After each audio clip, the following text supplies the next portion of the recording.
Hey guys, I'm Lauren MacGyver, back to recap another episode of Teen Mom 2. This episode was amazing. I know I say that every week, but this one was filled with the ABCs of Teen Mom. Affairs, babies, and cops. What more can you ask for? So let's get started. Last week you guys saw me, pretend to be Kale, and how she revealed that Javi's been cheating on Lauren since she's been pregnant. That was crazy. I was kind of hoping for more. That's all she said. Adios. That was it. I wanted details. I wanted when, where, with who. She delivered nothing. But she did say, so she was out to dinner with V, who is her first baby daddy, Joe Rivera's wife. They were out, catching up, laughing. As we can remember, they hated each other. Hated. Season after season after season, they fought. It was horrible. But they were laughing over Lauren and Javi. Oh, do you remember the good old days? So Kale said that Lauren actually picked up the phone and tried to call her after the reunion. So let's go back a little bit. This was filmed in April. Kale claimed at the time that Javi knocked on her door at 6:30 in the morning and wanted to have sex with her. Because she was like, why are you here? Go away. So after that aired, Lauren picked up the phone and wanted to call her. Kale was not having any of it. She was over it. I love when Kale drops a bombshell about something and then goes, I don't want to talk about it anymore. Then why did you say something? I need details. She did not deliver. It was still scandalous, and I just hope there's more because I need the details. Let's go into Leah Messer. So she was on a family vacation because she needed to relax. She was with her whole family, but nothing screams relaxation like pregnancy news. Her sister, Victoria, announced that she is pregnant again. So the two sisters were sitting poolside. It looked great. They were just chilling, having some drinks, obviously sodas because she's pregnant. And they started talking about birth control. Leah was saying she was experiencing pain and how she's spending $200 a month on birth control. $200 a month. Clearly, Leah did the math for us because she was saying it obviously pays off. I won't have to pay for college tuition. I won't have to pay for diapers, formula, none of that. Because she's paying $200 a month now to avoid having children. So while she was talking about this, her poor sister who is pregnant, who's going to go through all this for the third time, is sitting there like looking down at the cement like, oh my God, my sister has a great point because she wasn't on birth control. So her sister Leah said, Victoria, are you on birth control? That was it. That was the moment. Leah's reaction, oh, beep, she cursed. That was it. Leah, if that was me, I would be fuming. I don't know if you were just trying to control yourself because the MTV cameras were there.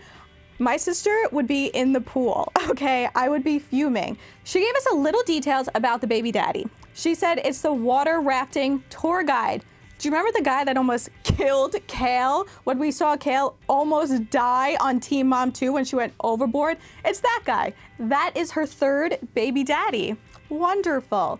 But she said, he still talks to her every day. He's still, he's going to be involved, so it's fine. It's fine. It's fine. She said, we got drunk, we had a little fun. Of course, Leah said, I told you to be careful.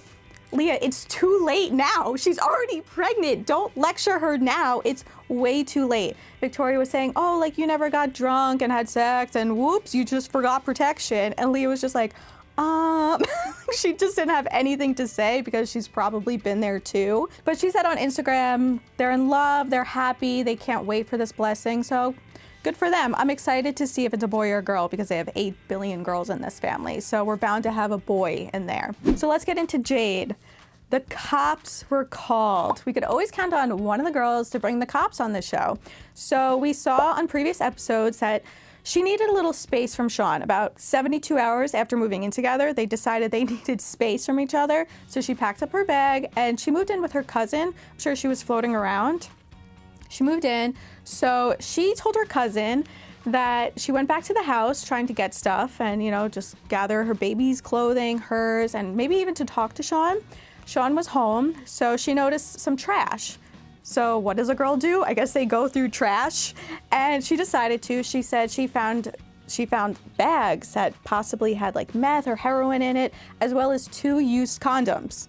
So what did she do? She picked up the condoms. She approached Sean with these used, dirty condoms and was like, this is proof. This is proof that you're worthless, that you don't deserve me. Weird. I was watching it just like, even her cousin was like, nasty. But Sean denied it. It was like, no, it's not what you think, all that. She didn't believe him. She said she's done. He's not the person she thought he was. All that, because they were trying to start new with this new house. So things are going well for them. So then Jayde tried to go back to the house to get her stuff. She actually called her mom, who she said she hasn't spoken to in a while, but she needed her. They tried going to the house. They called the cops because Jayde left her gun in the house and other possessions, and she wanted them back. So she called up the cops. They escorted her there. The cops were like, okay, we're not here to move all your furniture, because she did find a new place to live. So she was trying to, get all of her belongings. The cops were like, we're not, sitting here all day while you move furniture. Just get a few things and go, and then come back another day. Jayde broke down. She almost passed out. Of course, we didn't see it, but it was all caught by the mics, which made it even more dramatic because MTV had to add the horror music and, Jayde's gonna pass out. Get her, get her, get her. It was so dramatic. So she was fine. She was brought to the car. She got a couple things. She broke down crying, screaming. Her mom, I hate everything. So it was filled with drama, but clearly things are going well between those two, as she anticipated. So let's get into Brianna. So we saw a fan DM her a screenshot, possibly from John, claiming that he got another girl pregnant, and they were fighting. Brianna's like, I don't know what to do. We just planned a trip to the DR. It's my birthday. They decided to go, and it wasn't awkward, but John is awkward. It wasn't awkward for them. It was awkward for me to watch because John says about 3 words per episode. So they sat down, they had fun. They went zip lining and poolside. They had some drinks. It looked like a blast to watch. Then they sat down to discuss their future. John proved that every man is the same. You could, write something out for them and they're still like, huh? She said, when we get back from this trip, we need to start thinking about our future. John replies, what? Just like every man would reply. What do you mean our future? She said, kids, a ring, a house. He was like, this trip really just helped us learn about each other. You guys have been dating a year, like a year. And, Brianna, we're still learning, we're figuring things out. You guys spent a full year dating. You guys need to figure it out. Brianna has children in Florida. She's not going to pick up and leave her whole family and her baby daddies.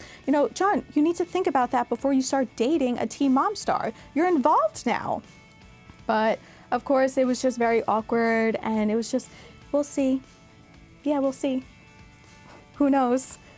It was the most cringeworthy conversation. It was just on a bed in a hotel room. If I was that cameraman, I would have been like, I feel so uncomfortable. You guys need to have a conversation. It was just back and forth like, I don't know. I don't know what the future holds. So we'll see with them. It's just pure excitement. So let's get into Chelsea. I was so excited that MTV featured this. It was just it's a great platform. So Chelsea brought her whole family to the Pride Parade in South Dakota, where she lives. I had to think about where she lives for a minute. So they packed them all up and they were all dressed up. Cole's outfit was the best. He wore a romper. As if Cole couldn't get any more perfect. He puts on a romper and it was tight too. So the tighter, the better. It was rainbow. He was so dressed up. I loved it. All the kids had so much fun. They were dancing and singing. And even Chelsea and Cole said, I hope that people viewing and people who see us on social media see us here supporting this. Hopefully, if we could change some minds, if we could change some opinions, that's all that matters. Is we're bringing awareness to something that's so positive and full of love. So to see them showing their kids that at Aubrey's 10, Watson's 2, Elaine is so little, she probably didn't understand, but to see them show them that at such a young age, it was so beautiful. The episode was filled with so much drama, so it was nice to see that couple minutes, that 5 minutes of just pure happiness, dancing, singing. It was great. So let's get into next week's episode a little bit. It wasn't as scandalous as last week's preview. It was just Kale's buying a house. Also, Leah's twin daughters, who are about 10 years old, were going through her phone saying, let's see the text from Jeremy.